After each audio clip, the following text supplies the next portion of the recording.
It is August 24th, 2023. Welcome to Axiom News Live, where each Thursday we engage strengths to catalyze change. Here we begin with what's strong rather than what's wrong, to lift up the stories of people whose work in the world we become connected to and care about. I'm your host, Peter Pula. Our co-host today is Sean Loney of Encompass Co-op. Encompass and Sean are a member of the Axiom News Collaborative. And our guests today are Wahi Diome-Deer. Wahi is Senior Director of Strategy and Business Development for the Raven Indigenous Impact Fund and Raven Indigenous Capital Partners, who are revitalizing the Indigenous economy by investing in relationships first. Our second guest is Sam Walby. Sam is a colleague and friend of ours from Now Then magazine, where he serves as editor in the community of Sheffield in the UK. He is bringing generative journalism, among other interesting projects and innovations, into the journalistic environment in his community. Welcome, Sean, Sam, and Wahi. It's beautiful to see all of you. Nice to be together. Thanks, Peter. Thank you for having me. All right, thank you for joining us. So Sean, as you know, and I think we warned you a little bit, Sam and Wahi, we'll just spend a little bit of time together to open our gathering with just simply why it was that you said yes to joining us today. Sean, we'll start with you and see what kind of interesting answer you come up for us this time after several times through the ringer. Well, I think Axiom News presents a new narrative, one that is focused around abundance rather than scarcity. Every Thursday at 2 p.m. Eastern. I don't even know what time that is in the UK, Sam. Almost bedtime. That for some household members, for sure. Yeah, I feel happy that there is a paradigm unfolding. It's pretty easy to get discouraged when you watch the mainstream news, and I'm just excited about people finding us here Thursday, 2 p.m. Eastern, to get the real news that's happening in the community. That's the type of world we all want to inhabit, as you say, Peter, is unfolding, and we're making it happen. So it's the highlight of the week for me. Right on. Thanks, Sean. Yes, we have the power to change what we pay attention to. So we're really glad that you are here with us, Wahi, so we can pay attention to some of the remarkable things you're involved in. And also you, Sam. Wahi, why a yes to our invitation? Absolutely. So I think at the very core, Indigenous philosophies are all about interconnection. And very similarly, at the core of everything that Raven does, we recognize the power of being connected not only to each other, but also to the earth. And I think sometimes in today's day and age, we get so focused on the work that we're doing that we forget to, just share the wonderful work that we're doing and celebrate and get together and come around the circle and share our highs and lows and things we're celebrating on and things we're having a hard time with. And I think that's an essential part of moving forward in a good way, no matter what field of work you're in. Beautiful. Thanks, Wahi. And Sam, from the other side of the Atlantic. Yeah, I recognize a lot of what Wahi just said. I think, why did I say yes? I think since you and I, Peter, have been in contact, which is less than a year actually, it's been a window into all of the things that all of you have just described, and I think we're certainly guilty of what you've described there, Wahi, about being quite insular, particularly given that we're focused on one city where we all live, or most of us live. So yeah, getting the chance to share and have that window into other worlds and other ideas and other ways of looking at the world, and I think, well, I'll say more about this afterwards, but I think the things that I've learned in my time with you, Peter, and with lots of other people about generative techniques and that way of looking at things as well, that's been a bit of a journey of self-discovery, and I suspect the conversation today will be that as well, and I look forward to that. Wonderful. Okay. Thank you. So just a reminder to our viewers, our format for today is we'll spend about 20 minutes paying attention to and presencing the work that Wahi is involved with and some of her story. And Sean's going to lead us through that. And then each of us will stay on the stream. And the invitation is that if we'd like to interject or ask a question or reflect or offer some words of appreciation, that we are all welcome to do that. And then we'll switch partway through to then presencing the work in the world that Sam is involved in before we do a closing circle. So with that, Sean, maybe I can go back to you and hear a few words from you about why it was important for you to reach out to Wahi and invite her to be part of a conversation today. As our listeners may know, Peter, I helped to co-found, along with many other beautiful people, Aki Energy and Aki Foods, both headquartered at the Fish River Cree Nation in Manitoba. We have offices in Winnipeg as well. And on our journey to decolonize the relationships between governments and nonprofits, we connected with, and maybe in many ways a parallel journey with Raven Indigenous Capital Partners. And so Wahi is a central figure there. And to the listeners, wait till you get to listen to what Raven is doing. But first, Wahi, before we get to what Raven is, I'm interested in asking you, what is it about Raven that made you a First Nations woman, Six Nations, I believe, right? Want to work at Raven? You could be doing many things with your background. Why Raven?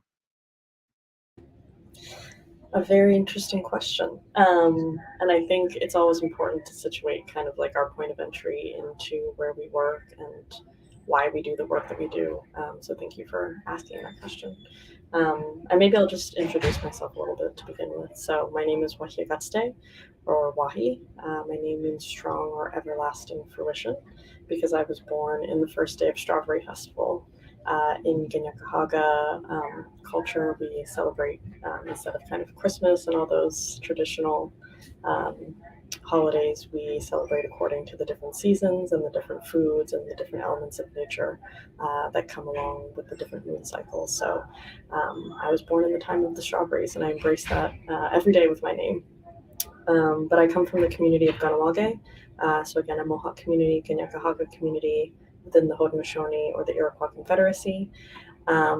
And my career has really been devoted to working with different Indigenous organizations and movements, really supporting healing as well as Indigenous excellence, from economic development to women and youth advocacy, and now to Indigenous finance. So how did I end up at Raven? Well, I think Raven is working in the Indigenous space in a way that nobody else is. There are tons of really good work happening in different communities at the local level, at the regional level, at the national level. There's people doing incredible work, but Raven is really goes above and beyond in terms of innovation and really pushing the boundaries of what Indigenous excellence means and can mean as we look ahead. So I was really attracted not only by the organization, but also the people that make up the organization. The partners like Jeff Sear, Paul Assert, Stephen Nairn. They're really fantastic minds, but also hearts and souls. So I think I was attracted by, what they're able to do, but also who they are as people as well. So that's a little bit about kind of what drew me in, and I'm happy to kind of elaborate a bit more on the work that we do as well. Yeah, that's a great start. So my understanding of Raven is that there's two branches. There's a supporting Indigenous entrepreneurs, and you've recently closed $100 million fund to support Indigenous entrepreneurs. That's a lot of cashola. You and I connect on the other side of Raven, which is focused around outcomes purchasing. Can you tell us about that arm of Raven and what you're doing now that you're excited about? Absolutely. So we exist within what we call the Raven Group. So you are correct in that we have two different sister organizations that work hand in hand with one another. So on one end, we have an Indigenous owned and led venture capital firm, and that invests in Indigenous entrepreneurs and Indigenous businesses across Turtle Island. So that includes Canada and the United States. And you are correct, we did just close a $100 million impact fund. So really focusing on Indigenous businesses and entrepreneurs making positive impacts, not only in their business, but also in the greater kind of communities that they belong to. So that's one side of the shop, and that really focuses on entrepreneurs. The other side of the shop that we're very excited about right now, and that's really experiencing a lot of growth and momentum, is the foundation and the outcomes work that we're doing. So we use a blended finance model in this, which includes some philanthropic capital through the foundation, as well as some private capital, and we use that to invest in Indigenous community initiatives. So rather than the entrepreneur level or the enterprise level, we really invest in really important issues and challenges that communities face as a whole. So things that we're working on right now are focusing on health and climate, which are inherently interlinked and interconnected. And a lot of issues that communities are facing really fall under those two categories, and we recognize that, and we heard kind of the needs and the demands of communities, and we wanted to structure the work that we do to respond to that need. So we work in creating holistic initiatives that respond to those challenges, while also being able to supply the capital through an innovative financial model to really get those off the ground running and have the money to support what needs to get done according to the community priorities. So very exciting outcomes finance work that we're doing right now. And but again, we do work very much in partnership with the venture capital firm as well, really supporting overall Indigenous community resilience and the empowerment and excellence of Indigenous peoples across Turtle Island. So, Peter, when we have meetings at Aki Energy, Aki Foods with Raven, we're in-person meetings, we're sitting in a circle. Often the medicines are in the middle. It's a very different way of functioning. Wahi, one of the things I think that Raven understands, and when you said Raven is really the only firm that is showing how money can move differently, is that the main financial beneficiary of the work that First Nations and nonprofits do is usually government. And so to get the investment dollars attracted and to pay the investors back, there needs to be an acknowledgement from government that, for example, reducing blood sugar levels has a very positive financial impact on government. So is that, to you, is that an Indigenous way of moving money? How would you describe it? Is that the secret sauce that Raven offers? So I think on both sides of the shop, the ethos that we really embody in everything that we do is money as medicine.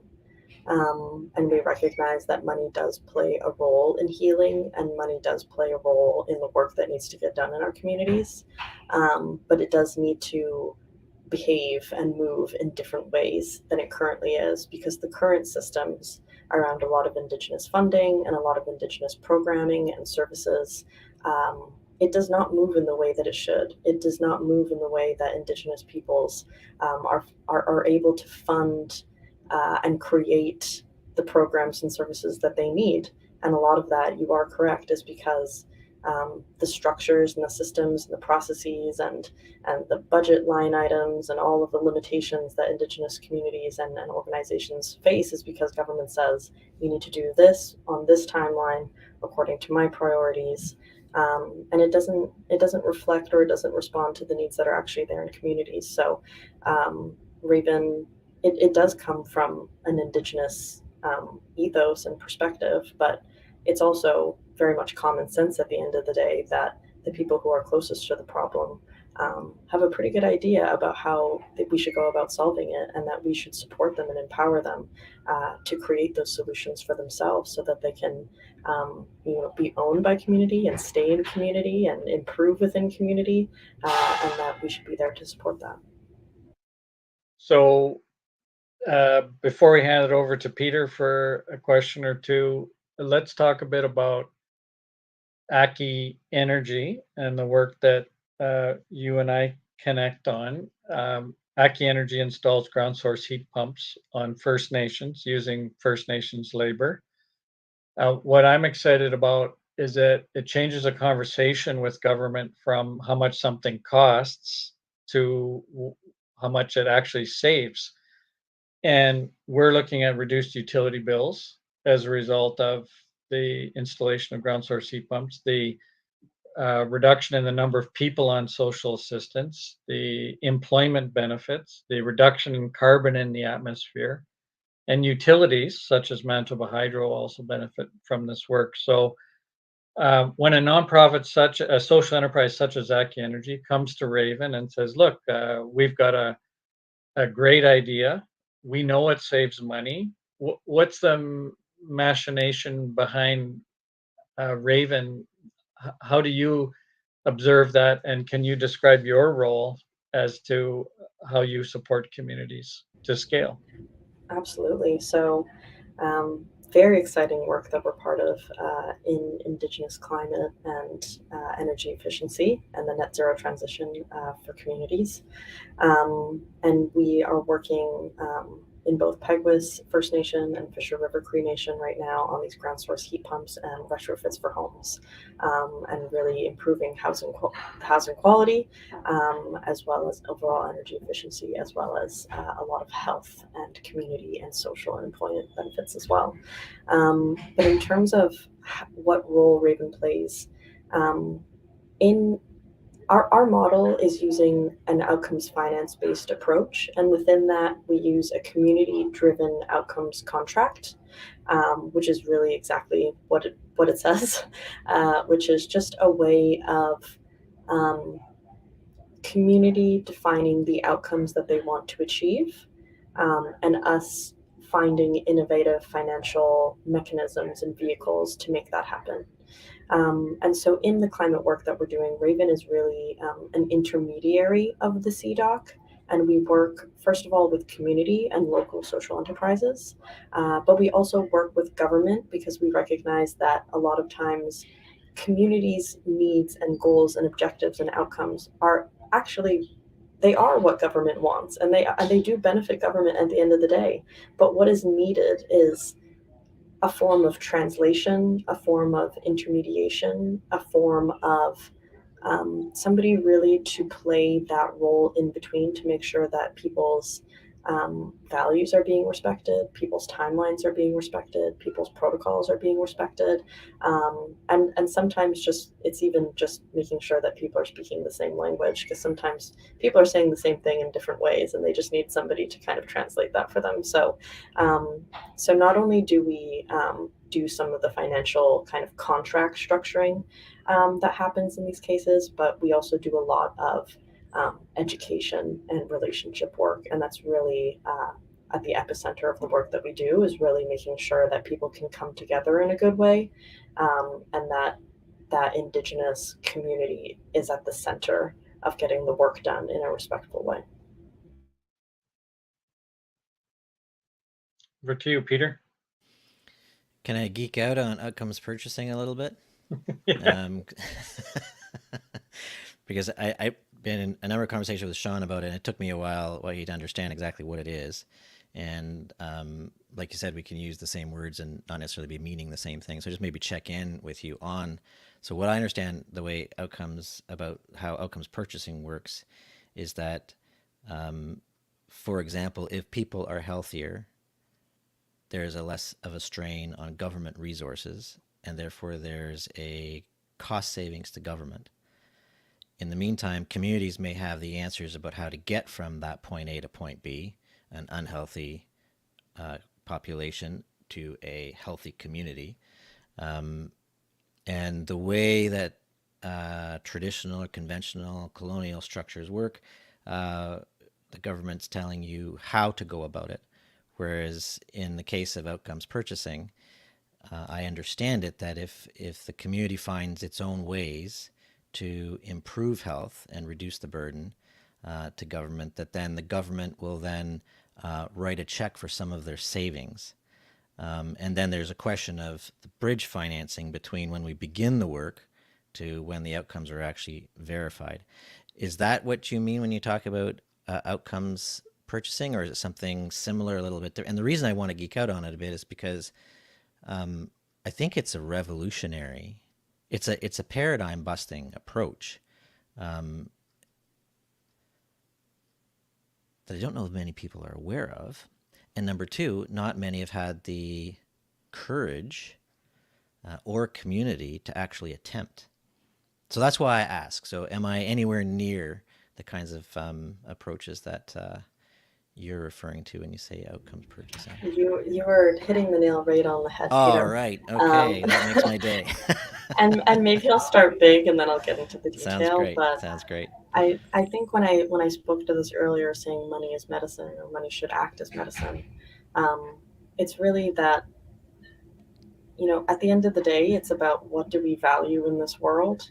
And I think with our Indigenous perspective and epistemology, it's about healthy people, healthy families, healthy communities, in harmony with a healthy earth. And that's incredibly valuable to us. And that money, which is valued in our society in a different way, should ultimately align to that ultimate value for people and earth. And behave finance, similarly, I suppose. Exactly. So, and we really want to align and make sure money is being valued proportionately and in parallel with those ultimate values that each of us hold.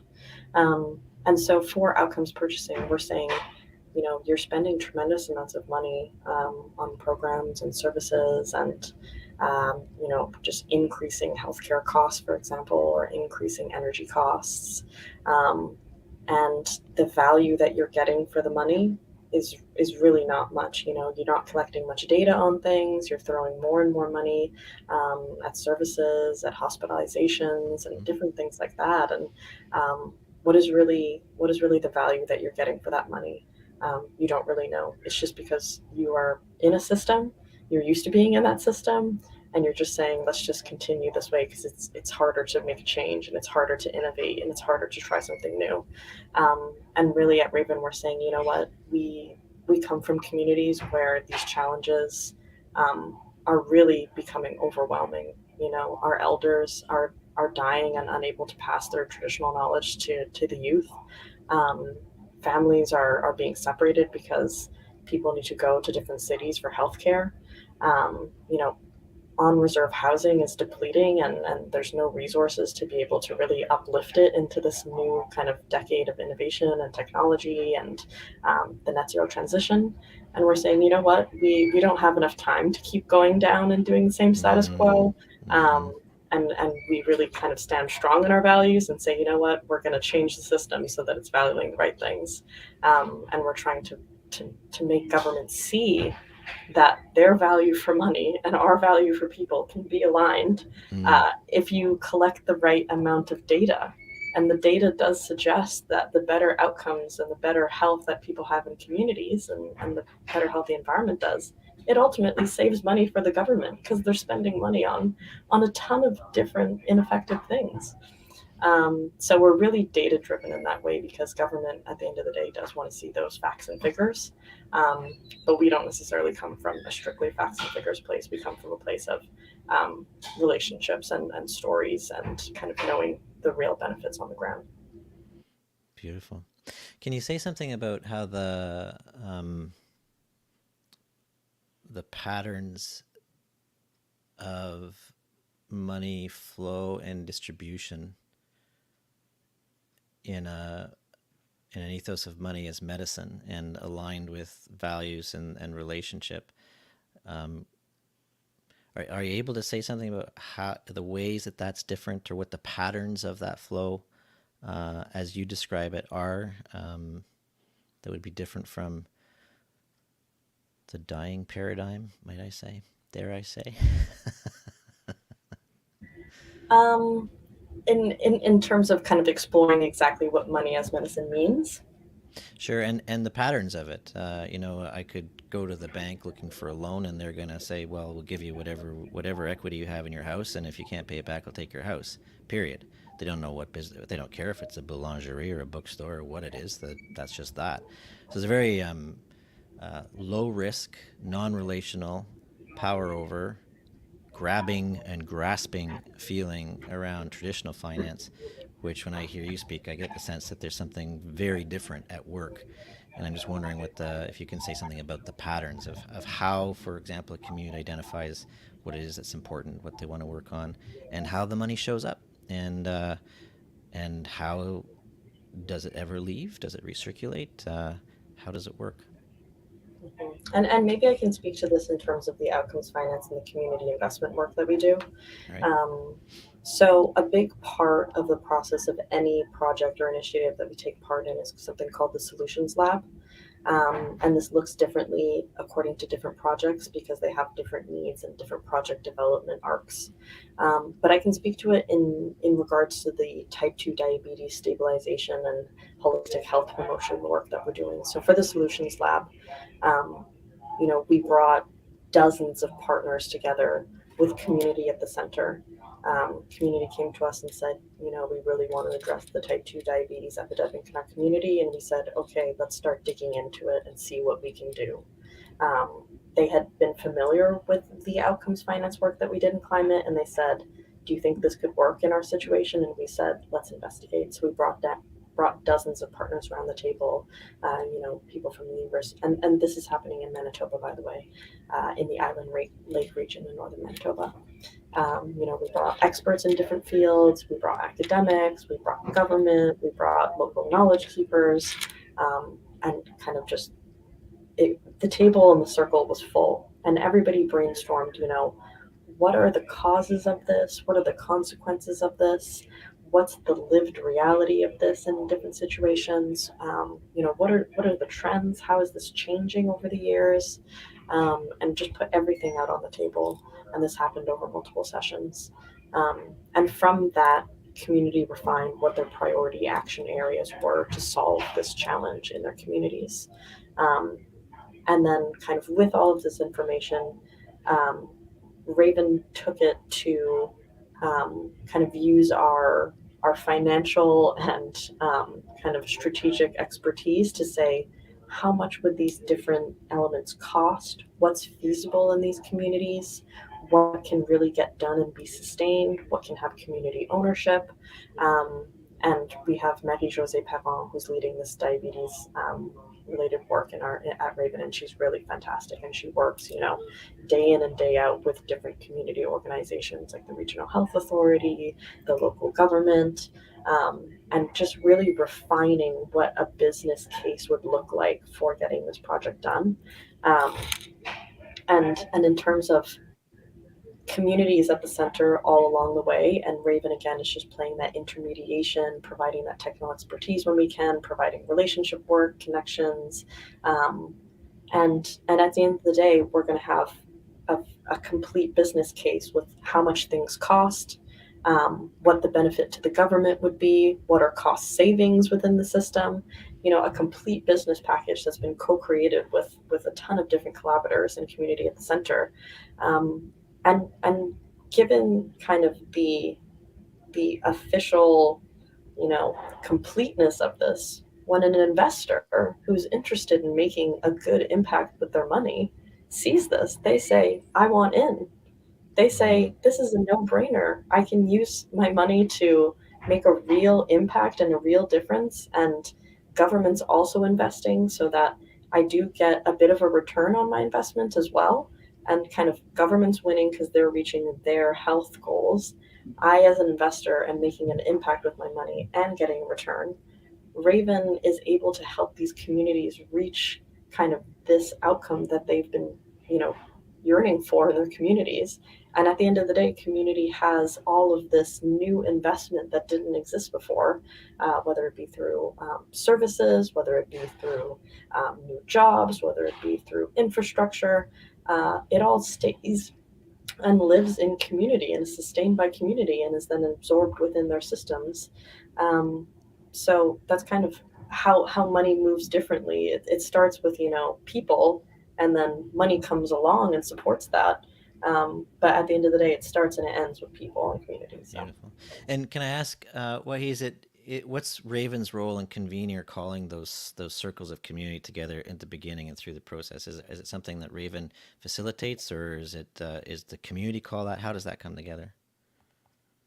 A little bit of both. I think it depends on who's talking and who's leading. Of course, community does lead those community conversations, and Raven is there to help and offer kind of support and expertise where we can. But in terms of negotiating with different government departments, for example, bringing in academic institutions, Raven's very happy to act as an intermediary of that relationship and say, hey, we have this project going on. Here's all the data that you might need to know. And, come join our circle, or let's get to know each other and see how we might be able to work together. Because we also recognize that, doing systems change and doing these amazing new innovative projects is quite a lift, a capacity, demand. And we want to be able to support communities to get that essential work done without disrupting all of the very important work that needs to happen in community simultaneously. Beautiful. Okay. Thank you. We're at time. I was going to ask you what you'd like to see happen next, but I think we better, I'll just let that one hang, and maybe you can bring that back to us a little later in the call, or maybe in another one, because part of our aim here is to just keep up with developments as they come in these short vignettes. So thank you very much, Wahi. It's a beautiful conversation, and it really does seem that Raven is showing up with strength, and the kind of strength that could cause other systems to shift around your becoming a locus point. So it's a real honor to hear what you're working on and to be with you. So with that, we'll take a very short break. We'll share a little bit about cultivating community, the bi-weekly feast for the soul that everyone is invited to, and then we'll come back and spend some time with Sam. If you would like to experience genuine connection with others, being heard, patience, levity and laughter, warmth, light, smiles, new, deepening, and healing relationships, then cultivate community with us. Coined by participants as a fortnightly feast for the soul, these 90-minute gatherings hosted by Axiom News offer a weaving of small group dialogue led by carefully crafted questions, followed by light, whole group reflection. Each dialogue round deepens connection and enlivens possibility between and amongst those who participate. All are welcome. Learn more and RSVP for our next gathering by visiting the Events tab in A New Commons, our sister initiative in Mighty Networks, at anewcommons.mn.co/events.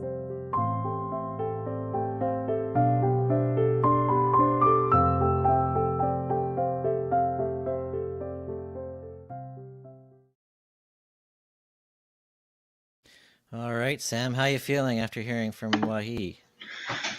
Brilliant. That was really, really amazing. Yeah, and a really great window into what's happening. Exciting stuff. Here.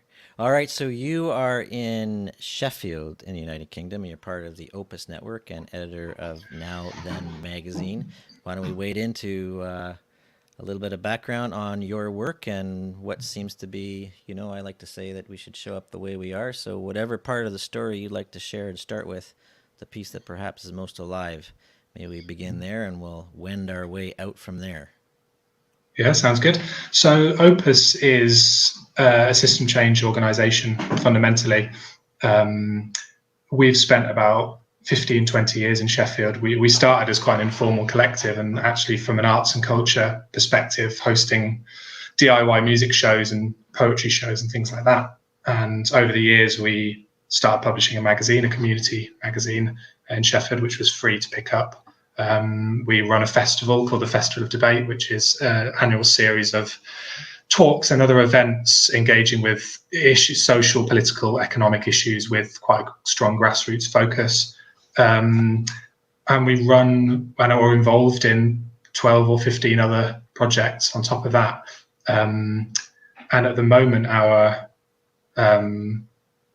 focus is on how we use that infrastructure for a significant citywide change, a significant kind of demonstration of how things could operate really differently in the city. So we're really interested in upstream approaches to system problems that are complex and entangled, I suppose. And I hear a lot of what Wahi's just said there, kind of within that, I suppose.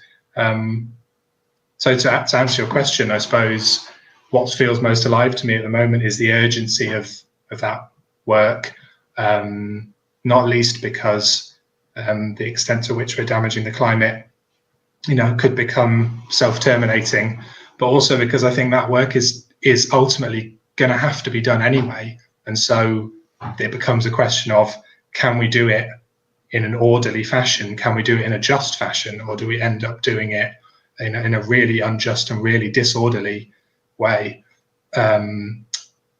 Within that, what's alive to me personally as a writer, storyteller, editor, someone who's interested in narratives and stories and what part they play in change, it's the distance that people and organizations need to travel to be to be in the right place to receive those messages, which are really, really difficult, challenging messages. And what place can storytelling, which is focused on communities and neighborhoods and people, have within that change? For whatever reason, it's coming to mind to me now. I think it was Peter Senge said, given the urgency of the crises in which we find ourselves, we have little time to be anything but gentle. So we've been dancing with, there's a variety of approaches to journalism, including speaking truth to power and watchdog journalism. And there are other approaches, of course, like generative journalism, which I advocate for, which invites the souls of people and their potentialities out and into the open. You started to wade into that a little bit, I think, with some of the topics of inquiry around worker-owned and directed firms. And you said in our opening circle that the journey has been a bit of one of self-discovery for you. What's changing through that journey and in some of the distinctions and contrasts? And because you're holding a lot, you're holding in now then a variety of different journalistic methods and ethos. How do you say ethos plural? Ethoses? Ethoses, I guess. Ethoses? Ethoses, that's how I'd say it. But more than one ethos at a time.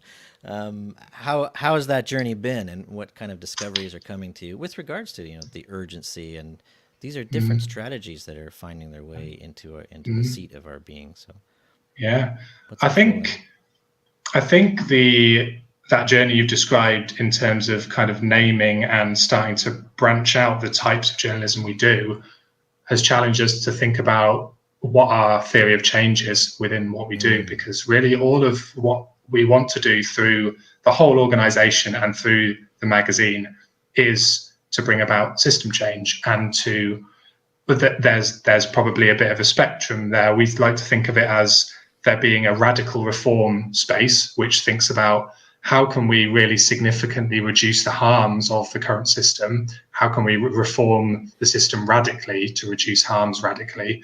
And another aspect of that being alternate futures and an imagination piece, I suppose. And I think that second one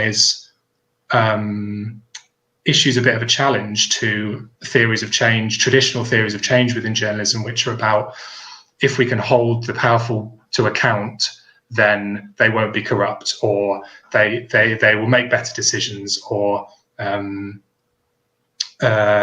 phrase, democracy dies in the dark. This idea that journalism has to be paired with representative democracy and they run on parallel tracks.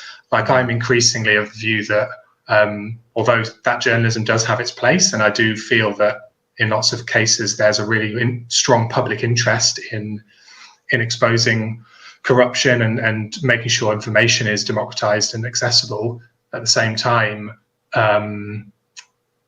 I think storytelling and journalism are held back by being twinned with representative democracy, which is not working in my view. Well, sure, being I don't embedded think used to that. be a horrible idea. The ethics of journalism would say, well, if you're embedded, you can't be doing real journalism. But what you just described is a situation of being embedded.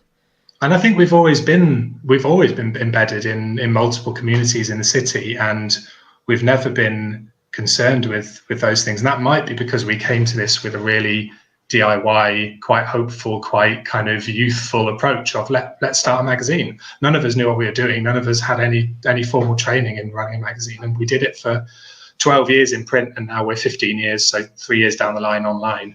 But yeah, I think it's I think that journalism at large still holds those views, and lots of the things I just talked about are taboo, and you'll be kind of booed out of the room if you talk about some of these things, because people will sort of think you've made yourself part of the story. But I think that's the most important part of this. I mean, I think specifically in journalism and the news, the harms that they do to people, the real harms that they do to people in misrepresenting, in stereotyping, and everything else, or even they are reinforcing the existing paradigm. They're supported and reinforced by this idea that there is such a thing as an objective truth, and that's the thing we hold up as journalists. But then at the same time, we're comfortable talking about human interest stories. We're comfortable talking about the human angle, and it's like that's only for traditional journalism. That's only the seasoning, and to me, that's the main meal, and it really should be. And that's where the power is in stories. And in relationship. And something I'm carrying over from our conversation with Wahi, and I think what Raven Indigenous Capital Partners has done is actually created something entirely, would you say Wahi, alternative to the dominant system? But you've created a space that didn't reform a system or argue it into reform. You've created a something in parallel, which then other decision makers and people have to then catch up to, right? They have to go, oh, look, it's all happening over here now. I need to upgrade my thinking. I'm being left behind. That's a point that's how outside we the need system to be. to which the system could gravitate. Yeah, and that's increasingly the way we think about this stuff, particularly around, we're kind of like a middle out organization in Sheffield, so we have lots of connections with grassroots, particularly in arts and culture and campaigns and advocacy and that kind of thing. But we also have strong connections with most decision makers, high-level decision makers in the city, and they're all panicking. They know that the systems we've got, they know that the infrastructure we've got is just not adequate. And just like politicians, they're looking for ideas, they're looking for solutions. And if we can just, populate the shelf with ideas and solutions and new approaches, then they're ready to be taken off by decision makers. And that's why I was hearing from Wahi, it's like, yes, you need to think about those worlds and you need to think about what the appeal is for them, but you can't just play into a particular argument about traditional economics or, yes, we have to play that game to some extent, but like if you can run things in parallel, that's where the magic is, I think. And you're doing some, in my early years in generative journalism, we were often accused of, what you're doing isn't real journalism. It's if you're not investigative, you're not doing real journalism. Mm-hmm. However, when you are inviting people into a response to a question that they've never been asked, and they might not have the answer to, that's very different than trying to get out of someone an answer they have but don't want to share. Yeah, and it creates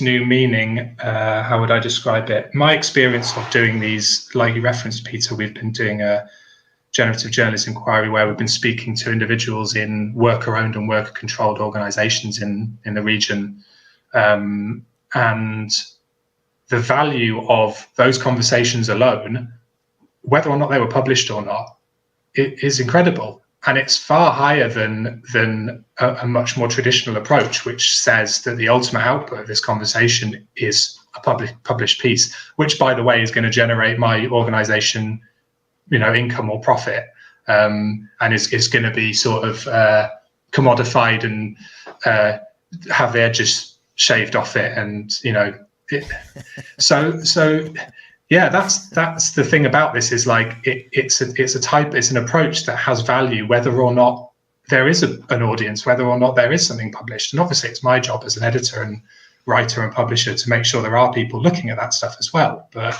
that's the thing that's been a bit of a revelation for me, I think, in that process. And maybe I can speak to this a little bit because I have also dipped my feet in journalism as well, and also I come from a background working in education, and I think those are inherently interlinked. So from my perspective, it was all about really shifting the conversation for people to learn more about Indigenous peoples in Canada, because there's still so much that people don't know, aren't taught in schools, are never exposed to, people they never meet, stories they never hear, or when they do hear it, it's quite negative or tragic. And that's really causes a lot of more dire problems at the political and health and societal levels. So it starts quite small with little conversations and relationships, and the consequences can be quite drastic in terms of disparities and inequities.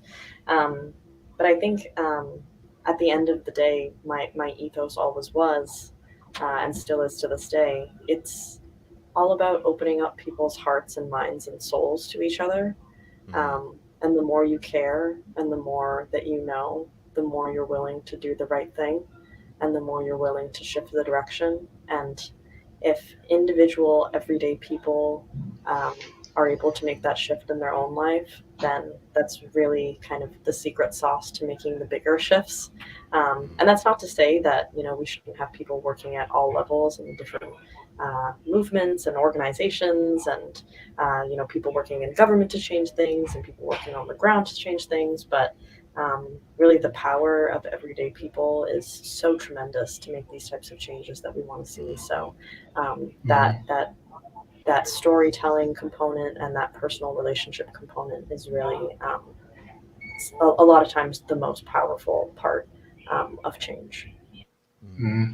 Yeah, absolutely. And on that same, you're also hosting dialogues around some of the story work you're doing, which I think that's also an innovation. Like I have wanted for years to see generative dialogue married with generative journalism as a new practice, but you're already cooking that up, and that's pushing the boundaries, I think, of what a news organization considers itself to be doing.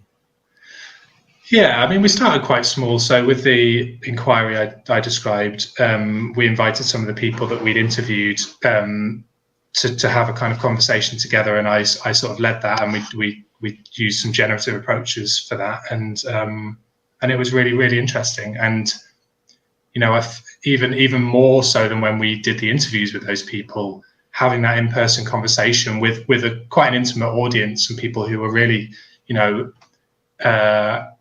it wasn't really a question and answer session. It was like there were conversations happening across the room, and it was really kind of organic in that way. And I think even more so than when we did the interviews, during that session, people were really speaking for themselves as individuals. They were speaking from the heart, and they were leaving a lot of that organizational kind of narrative behind when they did that, because they recognized that was the invitation that was kind of being issued to them, I suppose.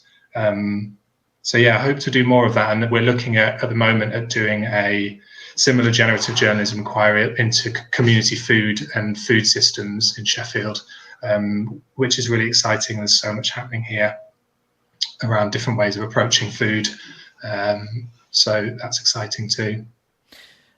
You spoke earlier about your sense of urgency, and clearly something that's there must be something that is important to you that sort of inspires that sense of urgency. We're talking about generative approaches, dialogic approaches, relationship approaches, and in the midst of all this urgency, what are your next steps, and what would you like to see happen next? I think that in that wider piece of work which I described earlier, which Opus is kind of embarking on, certainly for the next 6 months, hopefully for the next 5 or 10 years, which is modelling new systems and more just ways of operating on a city scale. Our our initial the most urgent thing within that is for us to, as Wahi was describing, sometimes that mediation role between different actors and different people across all kinds of, from individuals in communities to people working in health, education, whatever in the city, is playing some sort of mediation and in some cases a translation role to sort of help that make sure people aren't talking across purposes. And a lot of that for us comes down to language and how we're describing the work that we're doing here. And at the moment, it feels like we're at a stage where the language we use is understood internally, and we need to find a way of opening that out and making that an invitation for people to be part of something rather than a prescriptive, here's what it needs to be, right? What can you do? Because that is part of the problem, I think, currently in often the ways we think. So how can we create structures? How can we create new capacities? And how can we create energy and excitement around that sort of scaffolding job that we need to do effectively in the city? And that's really, really exciting and really terrifying. And I don't underestimate the enormity of it as either. So, yeah. All right. If you had an ask for community, what you would like, want, or need to make these things come true and happen for you in your community, what would you like, want, or need? Well, we work across the city. There's 600,000 people in Sheffield. So I'd love to have 5 minutes of everybody's time. I'd just love to have 5 minutes, and that would be the scariest opportunity of my life. But I'd love to have 5 minutes with all of them. All at once, or? Probably not all at once. But I think, being less facetious, I think having a bit of trust from people, a bit of engagement around the things I've just described, because I do feel like there are lots of people coming to similar conclusions to what I've just described. And there's a little bit of a leap of faith involved in some of this because it's quite scary. And at the same time, we absolutely cannot leave behind that work I described and characterized as radical reform and the really, really significant harm reduction work that absolutely needs to be done alongside. So finding out what everybody's place is within that, I think what we need from the community is for people to tell us what they need, tell us what is most important to them, and wherever it's suitable, we can act in a mediation and a translation role to try and make that part of something much bigger. Right on. Beautiful. Okay. Thank you, Sam. I can feel a strong sense of purpose in the way you're showing up here. So it's beautiful to hear, and hopefully we can track with you. I know we will. We'll track with you as these things unfold, because we're kind of in cahoots. All right. With that, Sean and Wahi, anything that you'd like to share with Sam, given the story that he's, the part of the story he's told us to this point? I'd actually like to just get Wahi's perspective. Sam saying that in some ways the future belongs to the storytellers. We've been told one hell of a story that's led us into the mess, and that to me is that love and compassion is something that's off to the side. It's not, and it's a nice to have if we can afford it, but it's expensive. And Wahi, I see the role of Raven really changing that narrative. Can you describe what the new narrative is? Yeah, just do that. I never back down from a big question. Right so on. Thank Good. you Good. for the You're in the right place. I can never speak fully on behalf of Raven, but maybe I can speak on behalf of just my own philosophy in this way. But I think a lot of the answers that we're looking for aren't new, and I don't think a lot of the narratives that we're searching to grasp onto in this new era need to be discovered necessarily. I think a lot of the wisdom of the path forward and how to create a better tomorrow together already exists in many yesterdays past. And for me in my own life, I really lean into the teachings for my family and for my community, and the deep wisdom of knowing where they come from and what they're part of. And I think if everybody took a little bit of an inventory of where they came from, and how they got here, um, and how they can bring that forward in a good way, I think we would have a much better narrative of the future, because we're all inherently interconnected. So all of our narratives would be inherently linked, if we really took a deep breath and look into the past. So I think, and maybe, I mean, just given a lot of the crises that are happening too, I think if we just ground ourselves in the earth, and the teachings that are all around us and that are inescapable, that's a good place to start. Mhm.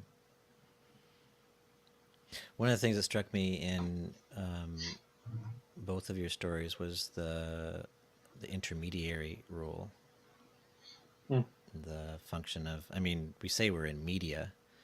That's right at the heart of the word intermediary. We're mediating dialogue, we're mediating stories, we're providing a medium. We are mediums. I have this phrase from a former life and faith community that blessed are the peacemakers. And that strikes me as something that's common to both of the stories about. Anyway, it struck me that the mediative role, intermediary role, is one that we're both playing. Actually, I think we're all playing, aren't we? Yeah.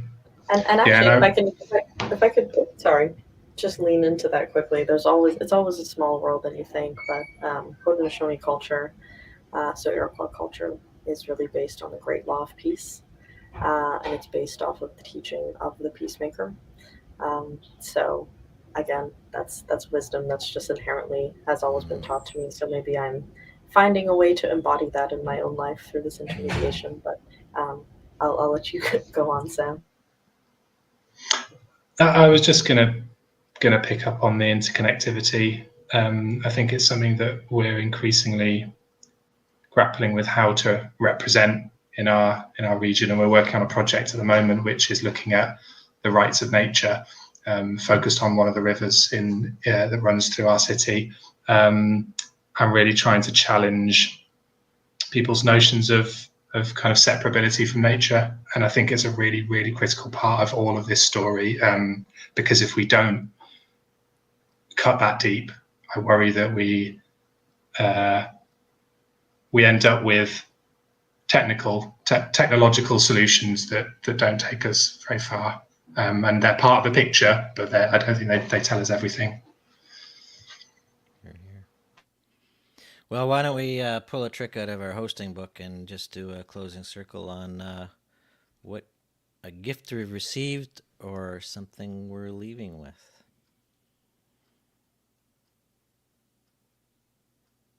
I can start us off, and actually, we had a nice team reconnection after a long summer of different travel and movement. So we did this exercise ourselves of, what are the gifts that the summer has offered us. And in that same vein, I answered that I've really felt like my personal community, my family, my friends, my work colleagues, those people who inspire me, those people whose path I cross, has really felt extremely rich.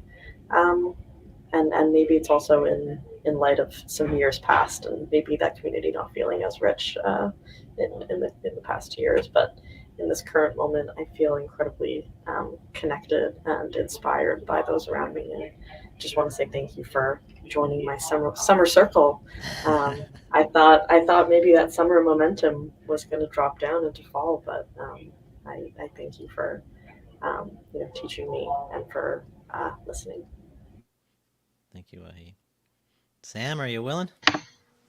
Sure. Yeah, I'm feeling more determined and more focused than I was on the task at hand than when I joined this call, and that's really great. I'm sure we all know how difficult a lot of this work is a lot of the time, and how much energy it takes.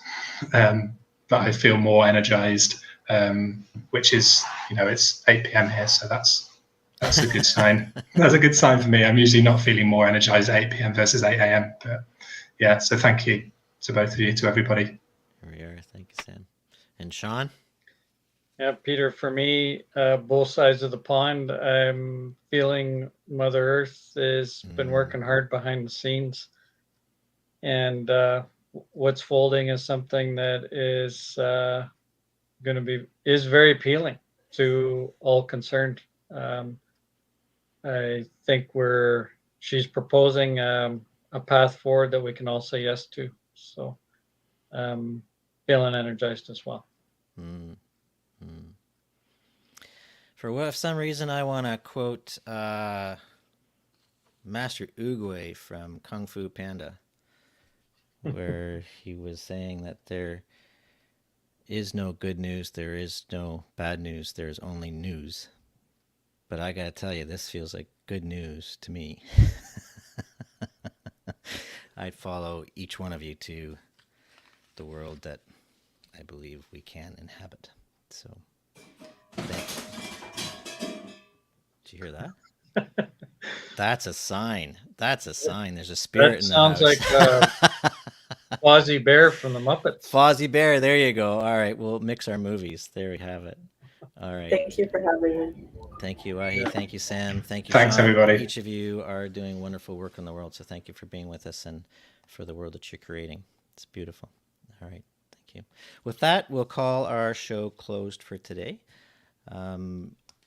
We will gather again next Thursday at 2 o'clock Eastern Time. You can also subscribe below or find us at axiomnews.com on LinkedBook. I'm mixed up because I have to say X rather than Twitter. You can find us at axiomnews.com on LinkedIn, Facebook, and X. I'm your host, Peter Pula. Thanks for listening.